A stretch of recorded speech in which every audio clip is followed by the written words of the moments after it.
Sir Hydraa మరి చెరువుల్ని ఆక్రమించి కట్టిన కట్టడాలన్నిటిని కూల్చివేస్తూ వస్తుంది సార్. అయితే మొదట్లో దీనికి చాలా పాజిటివ్ రెస్పాన్స్ వచ్చింది. అందరి దగ్గర నుంచి కూడా సపోర్ట్ అయితే లభించింది సార్. కానీ పోను పోను దీనిపైన వ్యతిరేకత స్టార్ట్ అయింది సార్. నిన్న సామాన్యుల ఇల్లు కూల్చేశారని చెప్పేసి వాళ్ళంతా కూడా తిరుగుబాటు చేశారు. పెట్రోల్ పోసుకొని మరి తగలబెట్టేసుకుంటాం అన్నట్టుగా చేశారు సార్. చాలా మంది ఏడ్చేశారు కూడా. మరెందుకు దీనిపైన ఈ రకమైన వ్యతిరేకత వస్తుంది? హైడ్రా పైన ఎంటర్ ఇప్పుడేం చెప్తారు సార్? సామాన్యుల ఇల్లు కూల్చడం పైన మీ ఒపీనియన్ ఏంటి? నిన్న మొన్న వినాయక చవితి రోజు మాదాపూర్‌లో సున్నం చెరువు ఆక్యుపేషన్ ఎఫ్‌టీఎల్ అంటే ఫుల్ ట్యాంక్ లెవెల్ ఆక్యుపేషన్, తర్వాత బఫర్ జోన్ ఆక్యుపేషన్ పేరుతో కొన్ని కూలగొట్టారు. అట్లాగే అమీన్‌పూర్‌లో కూడా కొన్ని కూలగొట్టారు. దుండిగల్ మున్సిపల్ పరిధిలో మల్లంపేట కత్వా చెరువుకు సంబంధించిన ఎఫ్‌టీఎల్ అండ్ బఫర్ జోన్‌లో ఉన్న ఇండ్లను కూలగొట్టారు. ప్రధానంగా ఏందంటే లక్ష్మీ శ్రీనివాస్ కన్‌స్ట్రక్షన్ సంస్థ చేపట్టిన 13 విల్లాల్ని కూలగొట్టారు. ఆ తర్వాత డ్రైవ్ ఇన్ రెస్టారెంట్‌కి సంబంధించిన కన్‌స్ట్రక్షన్‌లో ఉన్న కొన్ని బిల్డింగ్‌లని కూలగొట్టారు.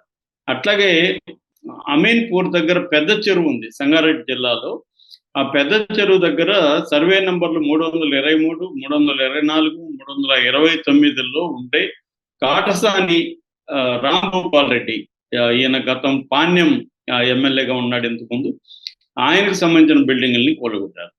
సో వినాయక చవితి రోజు ఒకవైపేమో పెద్దవాళ్ళు కూడా కూలగొట్టారు, రెండో వైపు పేదవాళ్ళ షెడ్లు కూలగొట్టారు. దాదాపు ఈ అమీన్‌పూర్ పరిధి కావచ్చు, లేకపోతే మాదాపూర్‌లో ఉండే సున్నం చెరువు దగ్గర కావచ్చు, దుండిగల్లో మల్లంపేట కత్వా చెరువు దగ్గర కావచ్చు, ఇక్కడంతా కూడా కలిపి దాదాపు 40-50 చిన్న చిన్న షెడ్లేసుకొని పేదలు ఉంటున్నారు అక్కడ. సో వాళ్ళు కూలగొట్టేసరికి ఒక మహిళ, ఇంకొక అతను మగవాడు, ఇద్దరు కిరోసిన్ పోసి మేము చచ్చిపోతాము, ఎందుకంటే 30 ఏళ్ళుగా ఇక్కడ ఉంటున్నాము, మా ఇల్లు కూలగొడితే మేము ఎక్కడ పోయి ఉండాలి, అసలే వర్షం పడుతుంది, పిల్లా జిల్లా తీసుకొని మేము ఎక్కడ బతకాలి అని వాళ్ళు ఏడుస్తూ మేము చచ్చిపోవడమే బెటర్ అని కిరోసిన్ పోసుకున్నారు. తీవ్రమైన ఆందోళనకి దిగారు. సో దీనికి పోలీసులను పిలిపించి వాళ్ళందరినీ అదుపులోకి తీసుకుని పోలీస్ స్టేషన్కి తరలించిన సంఘటనలంతా కూడా విజువల్స్ చూసాము. మామూలుగా రంగనాథ్ కానీ ఇటు రేవంత్ రెడ్డి కానీ మేము ప్రధానంగా పెద్దవాళ్ళ జోలికి వెళ్తాం తప్ప పేదల జోలికి వెళ్ళము, మిడిల్ క్లాస్ జోలికి వెళ్ళమని క్లియర్గా చెప్పాడు రంగనాథ్. ఏవి రంగనాథ్ అనేక ఇంటర్వ్యూల్లో, టీవీ ఇంటర్వ్యూల్లో కూడా ఇదే ప్రశ్న అందరూ ఆయన అడిగారు. మిడిల్ క్లాసు వాళ్ళు ఇప్పుడు ఎవరో బిల్డరు చేసి డెవలప్ చేసి అమ్మేసి ఉంటాడు, వాళ్ళు తెలియక మిడిల్ క్లాస్ వాళ్ళు తీసుకుంటారు, మీరెళ్ళి ఇప్పుడు కూలగొడితే వాళ్ళు వాళ్ళకి నష్టం ఎవరు ఇస్తారు? తప్పు చేసింది ఇక్కడ బిల్డరు, తప్పు చేసింది ప్రభుత్వ అధికారులు, వాళ్ళు పర్మిషన్ ఇచ్చారు, బిల్డర్ కట్టాడు, వీళ్ళకి తెలియక చాలా మంది వెళ్ళి చేరిపోయారు. ఎఫ్‌టీఎల్ ఎక్కడుందో, బఫర్ జోన్ ఎక్కడుందో ఎలా తెలుస్తుంది? చెరువే అక్కడ కనబడదు. చెరువే కనబడినప్పుడు ఇక్కడ ఒక చెరువు ఉంది, దీనికి ఒక ఎఫ్‌టీఎల్ ఉంది, దీనికి ఒక బఫర్ జోన్ ఉంది అనేది ఎలా తెలుస్తుంది? సో ప్రభుత్వం చేసే తప్పులు, బిల్డర్ చేసే తప్పులకి వీళ్ళెందుకు బాధ్యత వహించాలి, వీళ్ళెందుకు సఫర్ కావాలి అనే ప్రశ్న అడిగితే ఆయన ఏమన్నాడంటే, మేము పేదల జోలికి మధ్య తరగతి వాళ్ళ జోలికి వెళ్ళము, ప్రధానంగా ఎవరైతే పెద్ద స్థాయిలో పెద్ద పెద్ద ప్రాజెక్టులు కట్టేశారో వాళ్ళ జోలికి వెళ్తామని కూడా ఆయన చెప్పాడు. కానీ ఆచరణలో అది కనపడట్లేదు. చాలా చోట్ల మిడిల్ క్లాస్ వాళ్ళవి, పేదలవి కొట్టేస్తూ ఉన్నారు. సడన్గా రావడం, నోటీసులు ఉండవు, వాళ్ళకి టైం ఇవ్వరు, వాళ్ళు ఇండ్లు ఖాళీ చేసి వెళ్ళడానికి. సడన్గా వచ్చి ఒక అర్లీ మార్నింగ్ 5 గంటలకు వచ్చి ఇంట్లో ఉన్న వాళ్ళంతా బయటికి పంపించేసి ఇల్లు కూలగొట్టేస్తే వాళ్ళ సర్వస్వం నాశనం అయిపోతుంది కదా, వాళ్ళు ఎలా బతకాలి, ఎక్కడ బతకాలి? సో ఇది ఇప్పుడు పెద్ద సమస్యగా అయిపోయింది. హైడ్రా నువ్వు అన్నట్టు బిగినింగ్లో మంచి పేరు వచ్చింది, ఎందుకంటే నాగార్జున కన్వెన్షన్ కొట్టడం, పెద్ద పెద్దోళ్ళ బిల్డింగ్లు కొట్టడం, ఇదేదో బాగానే ఉంది. చెరువులు దాదాపు 180 చెరువులు ఉంటే అందులో 130 చెరువులను ఆక్యుపై చేసుకునేసి కట్టేశారు. సో చెరువులను కానీ క్లియర్గా విడిపించగలిగితే ఈ వరదలు అనేది హైదరాబాద్కి రావు. ఎక్కడెక్కడ వాటర్ ఆ చెరువుల్లోకి వెళ్ళిపోతుంది, కాలువలు క్లీన్గా ఉంటే కాలువల ద్వారా వెళ్ళిపోతాయి. సో జనావాసాలకి వరద బెడ తప్పుతుందని అందరూ సంతోషించారు. రేవంత్ రెడ్డికి అభినందనలు వచ్చాయి. ఈవెన్ చంద్రబాబు కూడా ఇదే కాన్సెప్ట్ని అక్కడ కూడా ప్రవేశపెడదామని ఆలోచనలో ఉన్నట్టుగా చెప్తున్నారు. ఇది దేశవ్యాప్తంగా కూడా సంచలనమైంది హైడ్రా అనేది. కానీ ఆచరణలు వచ్చేసరికి మళ్ళీ అవే జరుగుతుంది. దీంతో నిన్న మళ్ళీ ఏవి రంగనాథ్ ఒక మీడియాతో మాట్లాడాడు. ఆయన ఏమంటాడంటే ఫస్ట్‌లేమో మిడిల్ క్లాస్ కూలగొట్టము అన్నాడు. ఇప్పుడేమో మాట మారుస్తున్నాడంటే పాతవి కూలగొట్టము, కొత్తవి మాత్రం కూలగొడతాం. కొత్తవి మాత్రం ఎలా కూలగొడతారు? కొత్తవైన వాటికి ఎవరు పర్మిషన్ ఇచ్చారు? బిల్డర్ బిల్డర్‌కి డబ్బులిచ్చి వీళ్ళు కొనేసుకొని ఉంటారు. కొనేసుకొని నిర్మాణాలు చేసుకుంటుంటారు.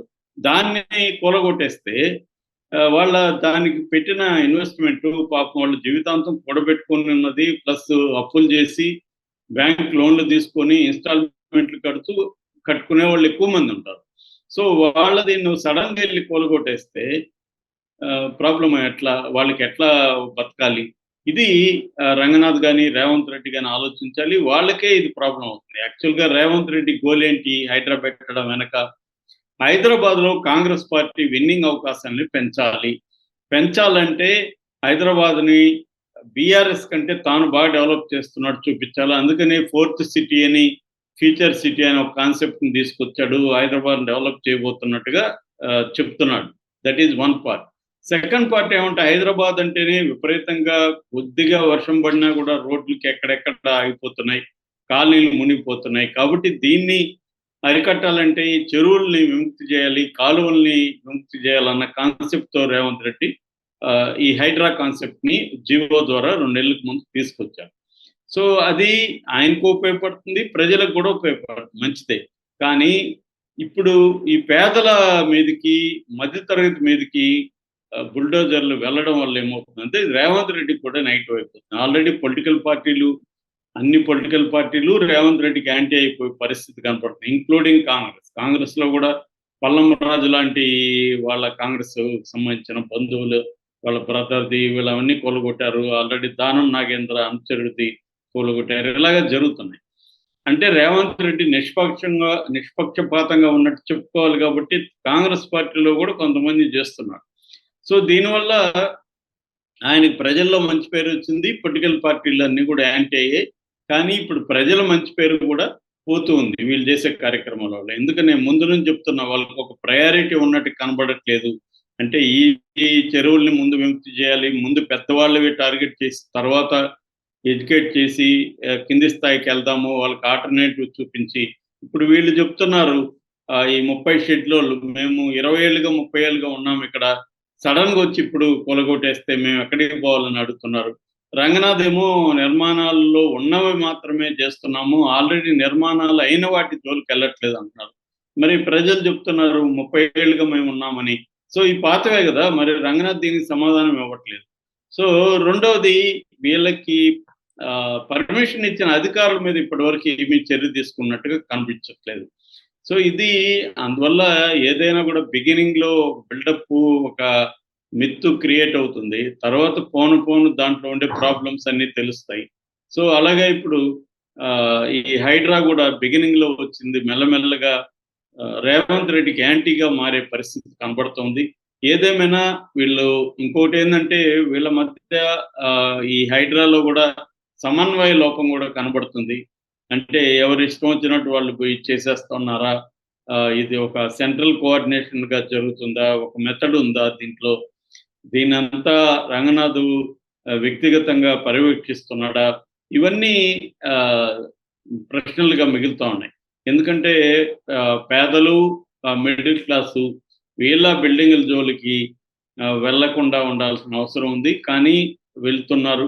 కొత్తగా కట్టే వాటిని కూడా ఇంకా కట్టొద్దని చెప్పొచ్చు కానీ, ఒక డెడ్‌లైన్ పెట్టి, ఈ డెడ్‌లైన్ తర్వాత ఇంకా కట్టితే మేము కూలుస్తామని చెప్పొచ్చు. అప్పుడు కట్టేవాళ్ళు కూడా దీని మీద వాళ్ళు కంప్లెయింట్లు ఇవ్వాలి. రెండోదేంటంటే ఇలాగా ఎక్కడెక్కడ బఫర్ జోన్‌లు ఉన్నాయి వాళ్ళకంతా నోటీసులు ఇవ్వడం ద్వారా వాళ్ళు ఆ బిల్డరు లేకపోతే వీళ్ళు ఎక్కడి నుంచి కొన్నారో ఆ డీటెయిల్స్ అంతా కూడా హైడ్రాకి ఇవ్వడం ద్వారా హైడ్రా దాంట్లో ప్రభుత్వ అధికారులు ఆ బిల్డర్ మీద చర్య తీసుకోవాలి. అంతేగాని పేదలు కొన్న వాళ్ళ మీద చర్య తీసుకుంటే ఎలాగా? సో ఇది కాంప్లెక్స్ ఇష్యూ ఇది. ఇది అంత సింపుల్‌గా అదేదో సినిమాలో లాగా హైడ్రా, రంగనాథ్ ఒక హీరో లాగా ఎంటర్ చేసేయడం కాదు.